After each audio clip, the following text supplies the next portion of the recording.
Next, the cytoplasm of the pollen grain is surrounded by plasma membrane.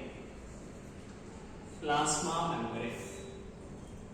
Here if you see the structure of pollen grain, as I told you, yellow color is nothing but this is the exine. Next one is intine. Next blue color is plasma membrane, and inside cytoplasm. The cytoplasm is enclosed by the blue color, that is the plasma membrane. And here the exine is having some sort of germ pores as well as some sort of fascinating designs. Now here also there is a one question for us. So here from inside to outside cytoplasm is present. Next blue color plasma. Next green color intine. Next exine. If you see here, from inside to outside order, if they ask cytoplasm, plasma membrane, intine and exine. Sometimes the question will be given, 4 will be given, and they will ask you from outside to inside. That time we need to say outermost layer is exine, then afterwards intine, then plasma membrane, then cytoplasm. Now here, a matured pollen grain has how many cells? Is 2 cells. Here it is nothing but a matured pollen grain. The matured pollen grain is having the 2 cells. What are those 2 cells? Means one is a vegetative cell and second is the generative cell. Vegetative cell is always larger and the generative cell is smaller.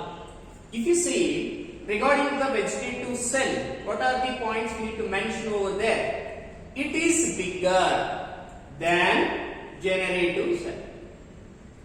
Next, it consists an abundant food reserves. Food reserves are present here for the formation of pollen tube, etc. Then here I mentioned this just like a structures is nothing but food reserves.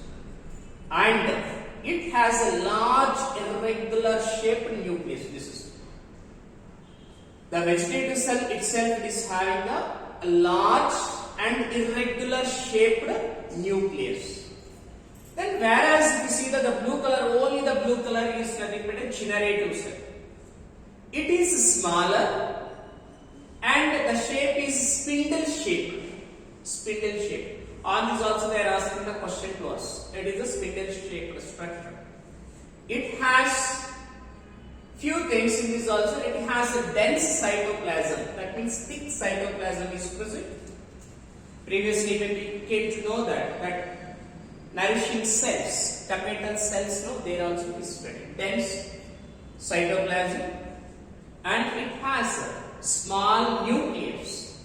Here we compare to vegetative cell to generative cell. Vegetative cell is having the large nucleus, it is irregular, and it is a small nucleus is present. And here one more thing, the blue color, the generative cell is in the cytoplasm of the vegetative cell. That's why based on this one beautiful question is there. The generative cell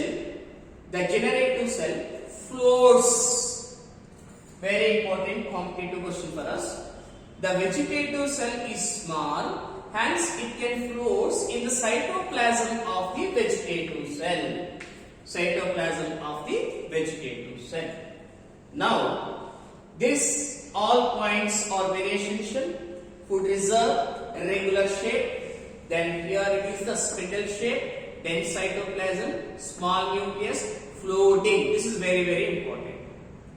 Now here the order, arrangement of the different kinds of parts, it is also important. Now if you come to this, the development, initially the pollen grain is like this and slowly development is happening, and during the time the vacuoles are developing, then afterwards the nucleus become bigger and it is cleaved. One is larger, another is smaller. Then after cytoplasm is cleaved, and finally what is happening? One larger cell, that is the vegetative cell, and one smaller cell, that is the generative cell, will form. So it is also very, very essential for us. Please go ahead. and all the best.